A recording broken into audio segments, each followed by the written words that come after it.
Silakan duduk Bapak Ibu yang terkasih, Shalom. Apa kabarnya hari ini? Luar biasa karena kita punya Tuhan yang luar biasa. Iya, tema firman Tuhan hari ini adalah kerajaan yang tidak tergoncangkan. Kita tahu bersama bahwa kerajaan di dunia ini adalah kerajaan yang tidak kekal, yang fana, bahkan yang dapat digoncang. Dan Tuhan memanggil kita untuk masuk dalam sebuah kerajaan yang tidak tergoncangkan. Bapak Ibu, ketika pertama kali manusia jatuh ke dalam dosa, iblis dibuang, dia membangun kerajaannya di dunia ini. Kemudian Yesus datang ke dalam dunia untuk membawa kerajaan Allah, yaitu kerajaan yang tidak tergoncangkan. Mari kita buka bersama Ibrani pasal 12, kita baca ayat yang ke-18 saudara ya. Ibrani 12 ayat yang ke-18, firman Tuhan berkata, kita baca sama-sama. Iya, kalau sudah dapat 1, 2, 3. Sebab kamu tidak datang kepada gunung yang dapat disentuh dan api yang menyala-nyala, kepada kegelapan dan angin badai.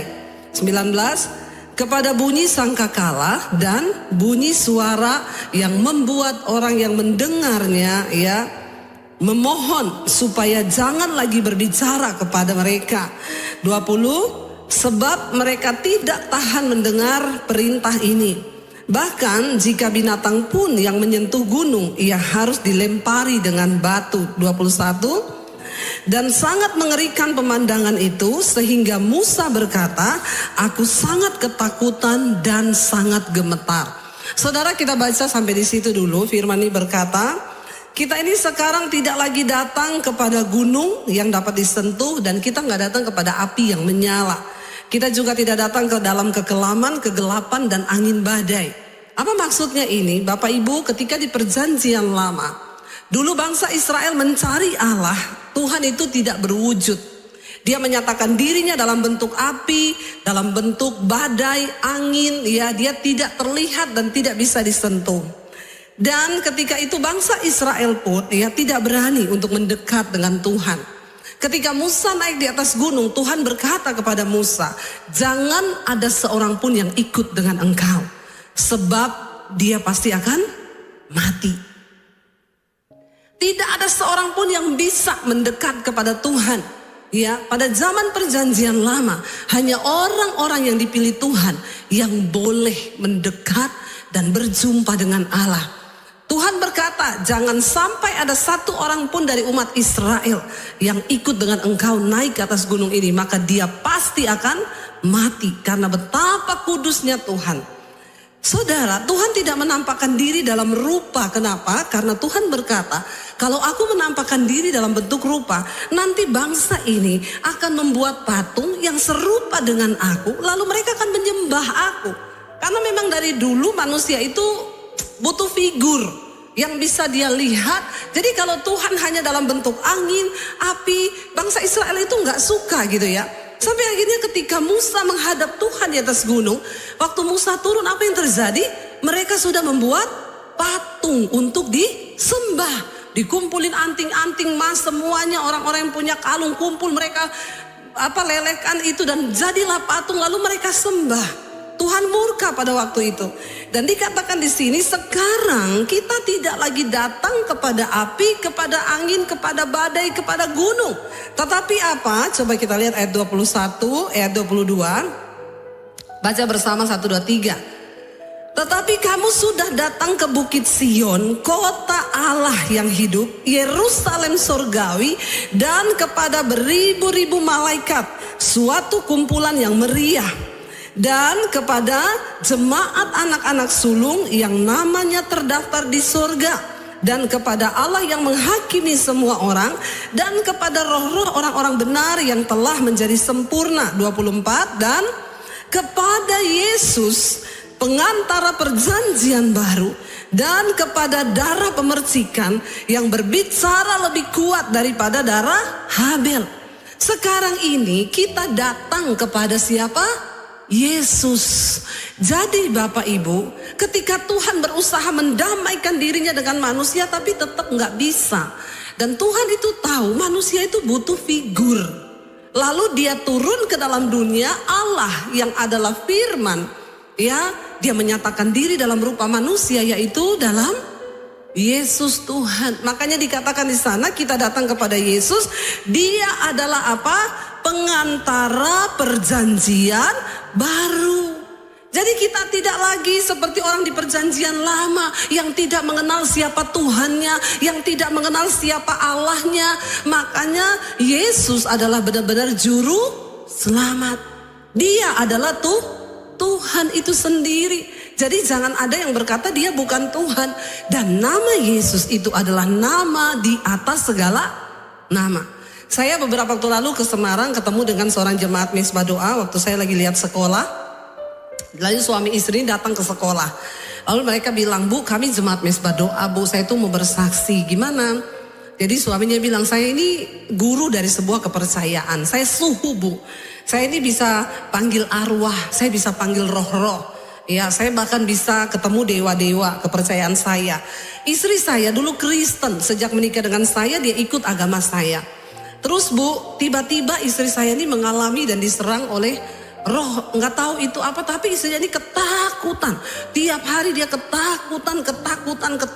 Sampai suaminya itu bingung, dia nggak mau makan, ke toilet aja minta ditemanin suaminya. Siang malam takut, bukan cuma malam, siang juga takut. Suaminya ini saudara udah bawa dia ke suhunya suhu, dia kan suhu, dia punya guru lagi di bawah. Sudah dipanggilin arwah, sudah dipanggilin dewa, tapi nggak bisa sembuh. Suaminya bilang, ibu yang sangat melelahkan. Karena dia nggak bisa tidur, otomatis saya juga nggak bisa tidur. Ya kalau saya cuma suruh liatin dia nggak apa-apa, Bu. Dia itu minta setiap malam dibelai-belai punggungnya. Bayangkan, Bu, dari jam 12 malam sampai jam 5 pagi saya ini harus belai punggungnya. Ada di sini bapak-bapak yang mau belai istrinya dari pagi sampai dari malam sampai subuh? Ada? Coba saya mau tanya bapak-bapak di sini, atau memang semua bapak-bapak yang luar biasa ya? Nggak ada kan bapak-bapak ya mau belai istri dari malam sampai subuh, bangun lagi pagi lagi. Ya yang ada bapaknya berdoa, Tuhan cabutlah nyawanya. Capek, dia nggak tidur, ke toilet ditemenin, tiap malam suruh elus-elus. Kalau nggak dia manifest, saudara. Akhirnya bapak ini sudah stres, dibawa ke rumah sakit. Ya karena dia nggak makan-makan, badannya kurus kering. Dokter bilang, Bu, ibu ini sebenarnya nggak ada sakit. Tapi saya juga nggak tahu kenapa ibu jadi begini. Akhirnya suaminya sudah menyerah, sudah mencoba segala cara nggak bisa. Lalu suaminya itu cuma ingat gini, istriku ini dulu kan dari Kristen. Ya, kenapa saya nggak coba aja ya panggil pendeta atau siapa untuk mendoakan. Lalu dia telepon temennya itu pendeta, dia bilang, ya kamu bisa nggak? Istriku ini diapain lah, didoakan atau diapalah, saya sudah angkat tangan loh. Tidak ada yang bisa menyembuhkan istri saya. Akhirnya datanglah temannya ini. Waktu itu istrinya masuk keluar rumah sakit terus, saudara. Gimana nggak tidur coba, nggak makan, asam lambung lah segala macam. Akhirnya datanglah teman yang pendeta ini, didoakan, saudara. Waktu didoakan dalam nama Yesus, dia bilang dia rasa ada roh yang dicabut dari dalam dirinya. Tiba-tiba dia sembuh. Ya dia sembuh, lalu setiap hari dia ikut Mezbah Doa, dia ikut khotbah, imannya bertumbuh, sekarang jadi berani, berat badannya naik dan dia sembuh total. Lalu suaminya bilang, kamu kembali ke gereja. Kalau saya tunggu dulu karena saya ini suhu, saya ini guru di agama saya. Ketemu saya tantang dia, Pak, ya bukan soal guru atau apa, Bapak sudah mengalami secara pribadi bahwa di dalam nama Yesus itu ada kuasa. Jadi kalau ada orang yang bilang Yesus itu bukan Tuhan, bukan juru selamat, kasihan banget ya. Saya ini mengalami Bapak Ibu, saya berapa kali doakan orang kerasukan setan. Ya saya coba tengking dalam nama Daniel. Daniel kan suami saya ya. Ya saya tanya orang yang kerasukan ketawa, dia bilang Yesus aku kenal. Daniel itu siapa? Ternyata setan tidak tahu, saudara. Saya coba tengking dalam nama Bambang, tetap tidak bisa. Dalam nama Konrad Supit, nggak bisa. Ya coba pakai namanya Pak Yoris, dalam nama Yoris, ya nggak bisa juga. Tapi waktu saya coba dalam nama Tuhan Yesus, dia teriak panas, berarti ada kuasa. Jadi kalau orang berkata Yesus itu bukan siapa-siapa, dia tidak lebih daripada Adam, dia tidak lebih daripada Musa, itu kasihan. Yesus adalah firman yang menjelma menjadi manusia. Dia adalah Allah itu sendiri, nama di atas segala nama. Di sini jelas dikatakan, kita ini sudah datang kepada Yesus, dia pengantara perjanjian baru. Lihat ayat yang selanjutnya, saudara, ayat 25 kita baca dengan suara yang keras ya. 1, 2, 3. Jagalah supaya kamu jangan. Kalau ayat ini menulis jaga supaya kamu jangan menolak dia, berarti penulis ini sudah tahu bahwa akan ada orang-orang yang, makanya diingetin, jagalah supaya kamu jangan menolak dia yang berfirman, sebab jikalau mereka yang menolak dia yang menyampaikan firman Allah di bumi tidak luput, apalagi jika kita berpaling dari dia yang berbicara dari sorga. Kita lihat ayat 26, baca bersama, 1, 2, 3. Waktu itu suaranya menggoncangkan bumi. Tetapi sekarang ia memberikan janji apa? 1 kali lagi aku akan menggoncangkan bukan hanya bumi saja, melainkan langit juga. Saudara, yang ada banyak yang berkata begini, kalau kiamat nanti yang hancur itu cuma bumi. Tapi Mars, planet itu tidak. Planet yang lain tidak hancur, bulan itu enggak hancur. Makanya beberapa ahli mencoba mencari tahu apakah di planet luar itu ada kehidupan. Mereka coba tanam tomat, bisa berbuah. Ya, terakhir penemuan terakhir di Mars itu ada nitrogen dan ada sedikit oksigen. Jadi kemungkinan ada orang-orang yang akan bisa hidup di Mars. Mereka bilang apa? Supaya kalau bumi ini hancur meledak, mereka masih bisa tinggal di Mars. Siapa yang mau berangkat ke sana? Mumpung belum di booking sama Podomoro. Saudara, coupling memang di sana ya, rumah banyak-banyak. Manusia itu mau melampaui Tuhan. Alkitab berkata, di sini dikatakan, ia memberikan janji 1 kali lagi. Aku akan menggoncang bukan hanya bumi saja, tapi kalau langit juga digoncang, berarti semua yang ada di tata surya di langit itu hancur nggak? Hancur, ya. Semua planet akan hancur. Bahkan di ayat yang lain Alkitab berkata, bumi ini akan hangus dalam nyala api yang demikian hebat. Dan unsur-unsur dunia semua akan terbakar. Kalau engkau tahu betapa semua akan hancur secara demikian, betapa suci dan salehnya kita harus hidup. Dikatakan akan digoncang. Ayat yang ke-27 baca 1, 2, 3.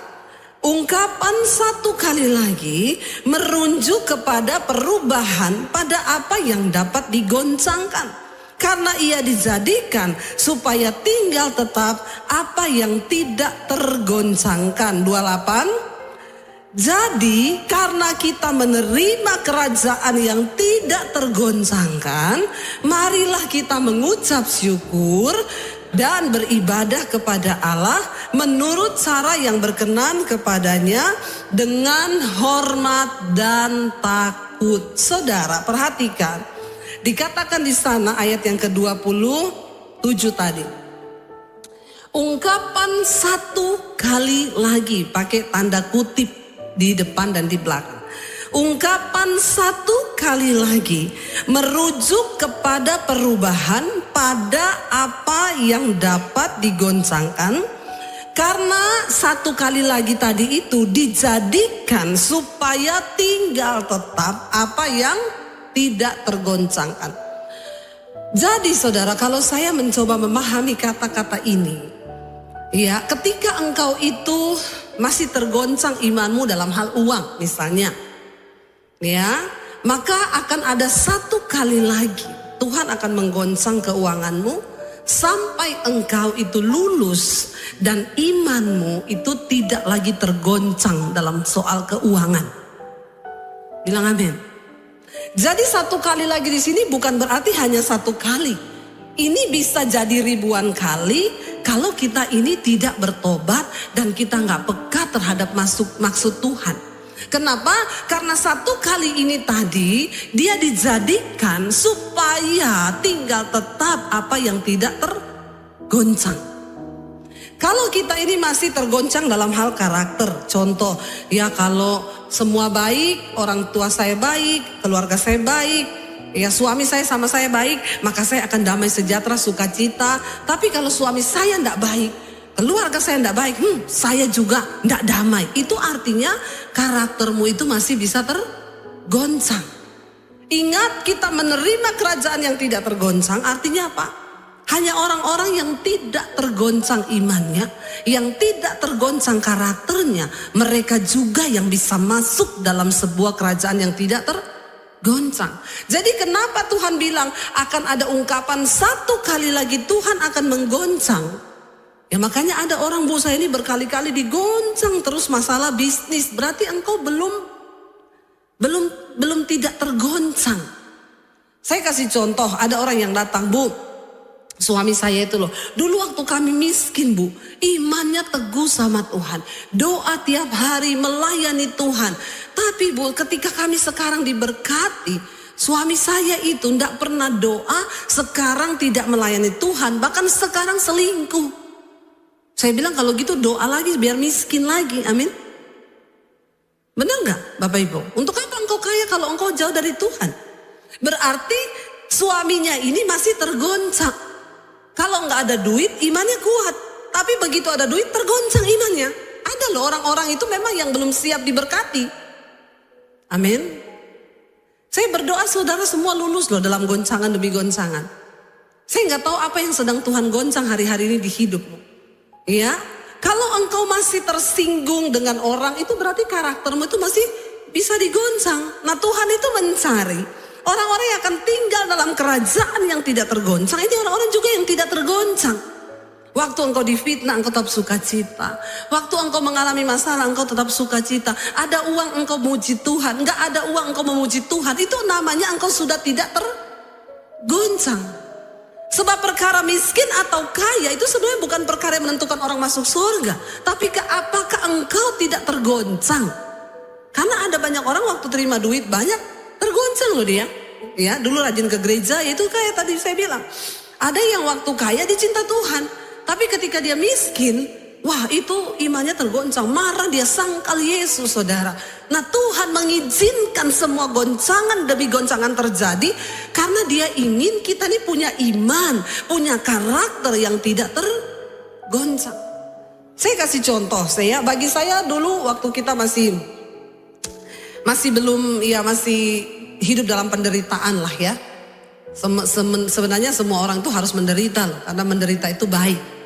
Ya, waktu kami dulu masih menderita, uang pas-pasan. Waktu Tuhan suruh saya kasih uang orang 50.000, 100.000, ya bagi saya ya mudah, karena mungkin ukuran 50-100.000 juga itu tidak terlalu besar. Ada orang waktu dia gaji 1 juta, dia setia ngasih perpuluhan, karena perpuluhannya berapa?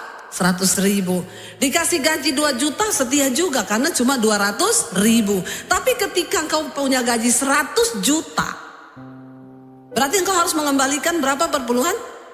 10 juta. Saudara, kira-kira engkau rela atau tidak? Rela atau tidak? Nggak usah jawab di sini. Nanti pencitraan tok. Ya, banyak yang masih tanya, perpuluhan boleh apa? Perpuluhan itu sebenarnya masih relevan atau tidak sih, Bu? Saudara, Tuhan itu cuma mengajar kita ini dilatih loh, dari perpuluhan itu sedikit loh. Kalau dalam itu saja kamu sudah gak setia, bagaimana dalam perkara yang lebih besar? Saya kasih contoh, ketika saya ambil contoh saya aja ya, dulu bagi kami mungkin memberi 50.000, 100.000 masih ringan, karena memang ya memang kapasitasnya seperti itu. Ketika kami diberkati Tuhan, saudara, ya lalu Tuhan memberi kepercayaan yang besar. Kita ini kan semua hanya bendaharanya Tuhan sebenarnya. Kenapa saudara diberkati? Karena saudara itu mau dipakai Tuhan sebagai bendahara. Bukan untuk kepentingan diri kita sendiri loh. Ya, tapi untuk menjadi saluran kepanjangan tangan Tuhan. Kalau saat kita lihat di sekeliling kita banyak sekali orang yang perlu ditolong. Ya, bukan untuk engkau simpen atau engkau nikmati. Ya, kalau engkau simpan di lumbung, ada orang yang ya simpen duitnya supaya nggak gerak-gerak. Pokoknya 50M atau 100M atau 500M kita masukin deposit, besoknya mati. Uangmu itu buat apa? Sudahkah itu berguna bagi kepentingan kerajaan Allah? Atau cuma engkau tabung saja? Karena ada orang itu senang waktu lihat-lihat saldo. Iya Pak, iya. Kalau lihat jumlah gitu senang. Saudara, saya mau bersaksi. Ya, bersaksi ini saya semua untuk kemuliaan Tuhan. Berapa waktu yang lalu ya tiba-tiba mungkin ada beberapa yang sudah dengar kesaksian ini. Saya tuh digerakin Tuhan untuk memberkati seorang hamba Tuhan, saya disuruh beliin mobil bagi hamba Tuhan itu. Waktu saya dengar suara Tuhan itu, spontan yang saya lakukan apa? Saya tengking dalam nama Yesus, setan ini. Setan enggak? Setan. Saya bilang enggak Tuhan, enggak, saya enggak mau dengar. Makanya hati-hati. Kalau orang datang sama saya bilang, Bu gimana ya biar bisa dengar suara Tuhan tuh gimana? Saya bilang kamu udah siap? Dengar suara Tuhan tuh enggak enak. Enggak enak. Kamu pikir enak? Enggak enak. Kadang-kadang ada hal-hal yang bertentangan dengan daging kita yang harus kita lawan ketika Tuhan bicara. Saya dengar suara Tuhan itu. Lalu Tuhan itu ngomong lagi begini. Kalau kamu beliin dia mobil, kamu beliin yang sama kayak wakil gembalanya. Karena wakilnya itu istrinya dokter, jadi dia bisa beli mobil. Saya cari tahu mobilnya wakil gembalanya apa ya. Harganya sekitar 425 juta. Bagi saya itu besar nggak Bapak Ibu? Saya mau tanya, bagi Bapak Ibu besar nggak? Ya besar kan? Mungkin Bapak Ibu nggak besar ya. Bagi saya itu besar loh. Jadi saya tengking, lama saya nggak mau gubris itu suara. Dalam nama Yesus, saya tolak. Besok lagi bicara, dalam nama Yesus. Nggak, saya nggak mau dengar. Lama-lama saudara, terus itu suara bicara di hati saya. Jadi memang benar Rasul Paulus bilang, orang itu kalau menjadi tawanan roh, itu ndak enak. Ya, ndak enak, benar. Lalu saya akhirnya bilang begini, Tuhan gini ya Tuhan ya. Firman-Mu itu berkata, ya istri itu tunduk kepada suami. Ya, jadi saya mau ngomong ke suami saya ya. Kalau suami saya setuju, saya baru kasih ya. Tapi kalau suami saya tidak setuju, berarti kan saya tidak boleh dong ya tidak tunduk kepada suami. Kita ini kadang pakai firman buat apa ya mengelabui Tuhan toh. Tapi padahal Tuhan itu salah apa benar? Benar, dia nggak pernah salah. Karena saya tahu suami saya ini orangnya bukan pelit tapi agak perhitungan. Biasa bapak-bapak itu memang agak perhitungan. Jadi saya pikir saya kasih tahu dia pasti dia tolak juga. Jadi saya bilang satu kali, saya bilang saya mau ngomong sama kamu apa? Saya dapat suara Tuhan loh, kita suruh beliin mobil pendeta. Ya dan Tuhan bilang mobilnya itu ya yang sama dengan wakil gembalanya itu sekian. Suami saya itu diam aja tuh, biasa dia bilang, wih gila besar banget. Nggak usah lah, itu kamu halusinasi itu. Bukan suara Tuhan. Dia diam 1000 bahasa. Terus saya tanya, menurutmu gimana loh? Terus dia jawab gini, kamu tahu enggak? Aku tuh udah Tuhan bicara itu udah dari bulan Januari lalu. Ternyata udah lama banget saudara, Tuhan tuh kasih tahu sama dia. Tapi memang karena dia perhitungan, dia diem baik. Jadi saya bilang sama suami saya, oh ternyata karena kamu tuli, makanya Tuhan tuh ngomong ke saya. Ya kalau kayak gini kan saya udah gak bisa berdalih lagi ya. Akhirnya ya kita berunding, yuk gede loh itu buat kita ya. Tapi ya kita ini kan hanya bendaharanya Tuhan ya, kita taat saudara. Tuhan tuh kadang tuh hanya mau menguji hati kita ini loh. Kamu dulu waktu pas-pasan uangmu tinggal 50.000 uangmu, besok udah gak tahu mau makan apa. Tuhan suruh saya kasih orang yang membutuhkan 50.000 itu, saya berani. Itu kan 50.000, nah sekarang Tuhan sudah berkati jumlahnya lebih besar nih. Tapi apakah setelah aku memberkati engkau, imanmu tuh geser, imanmu tuh goncang atau tidak? Kalau kamu gak kasih berarti imanmu bergoncang itu.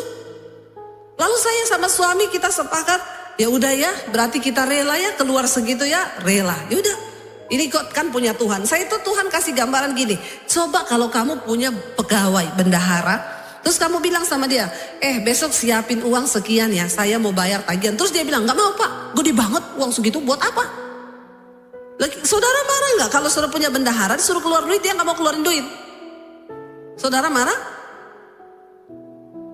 Yang punya bendahara tahu ya, langsung ngomong marah. Yang lain enggak punya bendahara, enggak apa-apa. Tapi kita sendiri nih. Nah Tuhan tuh ngomong, lah kamu itu kan hanya bendaharaku. Kamu mau enggak? Akhirnya kami sepakat saudara, sikap hati kami bilang Tuhan, oke Tuhan, kami mau. Saudara, biarlah kita ini semua kedapatan di hadapan Tuhan. Ya bahwa kita ini hatinya tuh rela gitu loh. Saya kaget saudara, ya ketika berapa bulan setelah itu, saya bilang sama suami saya, pembangunan sekolah misi kami kan hampir selesai. Ya itu tuh Tuhan dahsyat luar biasa. Dari awal saya sudah bersaksi di sini. Tadinya waktu kita mau bangun tuh saya bilang sama suami saya gini, keuangan kita ini enggak seberapa. Tapi tenang aja, nanti kita taruh nomor rekeningnya di layar YouTube gede-gede. Di mesbah doa kita jalan-jalankan itu rekening. Ya, untuk rekening pembangunan sekolah misi saudara bisa alirkan ke sini. Tapi saudara, waktu kami mau melakukan itu Tuhan tegur saya. Ya, kamu ndak usah merekayasa berkat Tuhan. Aku tuh Tuhan. Kalau kamu taruh begitu malah aku ndak memberkati. Jadi saya takut, saya bilang sama suami, ndak usah, ndak jadi. Kami melihat bagaimana pemeliharaan Tuhan. Itu kasur disumbang, itu lampu listrik, AC semua disumbang orang. Kemarin nih loh, terakhir. Saya bilang sama suami, say, kita ini mau selesai, belum ada furniturnya loh. Kita kan harus beli ini. Iya, yaudah nanti aja kapan ada waktu kita cari yang murah-murah aja ya buat sekolah misi. Tiba-tiba saudara, saya waktu mau pelayanan di Surabaya, kita rencana juga mampir ke Malang. Ada orang WA, Bu Debbie, shalom, saya orang Malang. Ya, kapan ibu jalan-jalan ke Malang, Bu?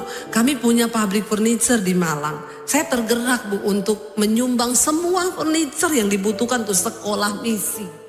Loh saudara, ya waktu baru mau ngecat aja, ya tukangnya bilang, Bu nanti ini kita mau masuk pengecatan ya, keluar dana besar ini. Oke Bu, tiba-tiba Bu, shalom, saya dari Bandung, saya punya toko cat. Ibu butuh cat apa aja?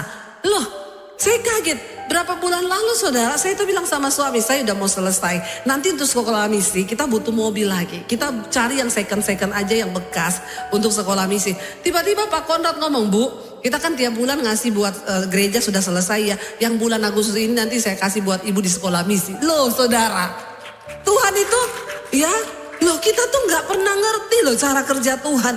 Tapi apakah kita ini dalam mengikut Tuhan benar-benar kita dilatih, digoncang itu tidak tergoncang? Ya bukan cuma dalam hal uang, dalam hal apapun. Saudara, ketika engkau disakiti lalu engkau masih tersakiti, itu artinya engkau masih tergoncang. Ingat, kita ini sedang dipersiapkan masuk dalam sebuah kerajaan yang tidak tergoncang. Di surga itu tidak ada orang yang karakternya tergoncang. Pagi marah, siang senyum, malam ketawa. Itu gila. Amin. Yang ada di surga itu orang yang sukacita, terus damai sejahtera, terus. Nah kapan kita berlatih? Sekarang ini. Dan Tuhan izinkan goncangan satu kali lagi. Engkau gak lulus ya satu kali lagi. Besok gak lulus lagi satu kali lagi. Sampai engkau lulus dan terbukti imanmu, karaktermu tidak tergoncangkan. Waktu digoncang enak Kak? Nggak enak. Waktu digoncang itu tidak enak, persoalan, tekanan, kesusahan. Tapi kita mau lihat buktinya apa yang kita dapatkan nanti kalau kita tidak tergoncang. Mari kita buka Wahyu. Wahyu pasal yang ke-7, ayat 13 sampai ayat yang ke-15 saudara. Inilah yang akan kita terima kalau kita itu lulus setiap satu kali lagi kita lulus ya. Yohanes ketika berada di Pulau Patmos dia mendapat sebuah penglihatan yang besar tentang akhir zaman. Wahyu 7 ayat 13 firman Tuhan berkata di sana, kita baca sama-sama 1, 2, 3. Dan seorang dari antara tua-tua itu berkata kepadaku, siapakah mereka yang memakai jubah putih itu dan dari manakah mereka datang? Jadi Yohanes melihat sekumpulan besar orang pakai jubah putih semua. Dia tanya sama tua-tua yang berdiri di sana, siapa mereka itu? Baca ayat yang ke-14 berkata di sana, ya firman Tuhan bilang apa? Maka ya Tuhan mengetahuinya. Lalu ia berkata kepadaku, mereka ini adalah orang-orang yang keluar dari kesusahan yang besar. Dan mereka telah mencuci jubah mereka dan membuatnya putih di dalam darah anak domba. Karena itu apa dikatakan? Mereka berdiri di hadapan tahta Allah dan melayani Dia siang malam di bait sucinya. Dan Ia yang duduk di atas tahta itu akan membentangkan kemahnya di atas mereka. Saudara, waktu kita ikut Tuhan, goncangan demi goncangan, itu artinya kesusahan demi kesusahan akan kita alami. Sebab kita ini sedang dipersiapkan untuk masuk dalam sebuah kerajaan yang tidak tergoncang. Dan janji firman Tuhan itu apa? Kelak ketika engkau lulus dari goncangan itu, kita semua akan berdiri di hadapan tahta anak domba Allah, memakai jubah putih Siapa orang-orang itu? Mereka adalah orang-orang yang keluar dari kesusahan demi kesusahan, goncangan demi goncangan, tapi mereka tetap bisa menjaga jubah mereka putih di dalam darah anak domba Allah. Amin Bapak Ibu. Karena itu coba kita kembali tadi Ibrani pasal 12 ya, ayat yang ke-28. Jadi kita baca bersama Ibrani tadi 12 ayat 28. Jadi karena kita menerima kerajaan yang tidak tergoncangkan, marilah kita mengucap syukur dan beribadah kepada Allah menurut cara yang berkenan kepadanya dengan hormat dan takut. Yang terakhir, sebab Allah kita adalah api yang menghanguskan. Kita memang ada di zaman perjanjian baru, kasih karunia. Tetapi itu tidak berarti standar Tuhan akan kekudusan dihilangkan. Dia tetap Allah yang menghanguskan kalau kita tidak hidup benar di hadapannya. Sekarang banyak yang berkata, Yesus adalah sahabat orang berdosa. Makanya yang homo tetap homo, yang lesbi tetap lesbi, pelakor tetap jadi pelakor, penipu tetap jadi penipu. Kenapa? Karena mereka bilang Yesus adalah sahabat orang berdosa. Saya bilang jangan lupa ditambah sahabat orang berdosa yang mau bertobat. Jangan separuhnya toh. Ya, Yesus mengasihi orang berdosa tapi dia membenci dosa. Dia sahabat orang berdosa yang mau bertobat. Jangan separuh-separuh mengenal Tuhan. Kita sudah baca dengan jelas. Kita harus beribadah kepada Allah dengan cara yang berkenan kepadanya. Sebab Allah kita itu api yang menghanguskan. Karena itu perlu saudara tahu bagaimana cara beribadah kepada Tuhan yang benar. Saya selalu berkata, orang Kristen, jangan engkau dengarkan pengajaran-pengajaran yang menyesatkan. Ya, contoh, saudara saya mau ke Israel, saudara titip pergumulan, nanti saya berdoakan buat saudara di tembok ratapan. Saudara pikir setelah pendeta berdoa buat saudara di tembok ratapan, terus Tuhan berkenan atas hidupmu? Hello? Ya ada hamba-hamba Tuhan, saya mau ke kota ini, lagi ada pergerakan di sana luar biasa. Silakan saudara tulis semua permohonan doamu. Sudahlah saudara. Mari kita mulai masuk kepada pengajaran yang berkenan, beribadah kepada Tuhan dengan cara yang berkenan kepada Tuhan. Jangan dengan hal-hal yang begitu-begitu itu. Mari kita datang secara pribadi. Tidak bisa diwakili engkau dengan Tuhan. Sebab kekristenan adalah sebuah hubungan. Kita dengan Tuhan itu dalam hubungan yang benar. Amin. Mari kita beribadah kepada Tuhan dengan cara yang berkenan, dengan hormat dan takut akan Tuhan. Sebab Allah kita adalah api yang menghanguskan. Saya berdoa kita semua yang datang hari ini, kita semua akan berdiri seperti yang tadi kitab Wahyu bilang. Kita akan berdiri di hadapan tahta anak domba Allah. Dan kita semua akan pakai jubah putih. Karena itu hari ini mungkin engkau sedang ada dalam kesusahan yang besar. Enggak apa-apa, itu syarat untuk kita bisa berdiri pakai jubah putih. Mungkin hari ini engkau sedang ada dalam goncangan yang besar. Bilang, Tuhan, aku tahu goncangan itu akan menghasilkan dalam diriku sesuatu yang tidak tergoncangkan. Uji kami Tuhan sampai kami punya iman yang tidak tergoncangkan.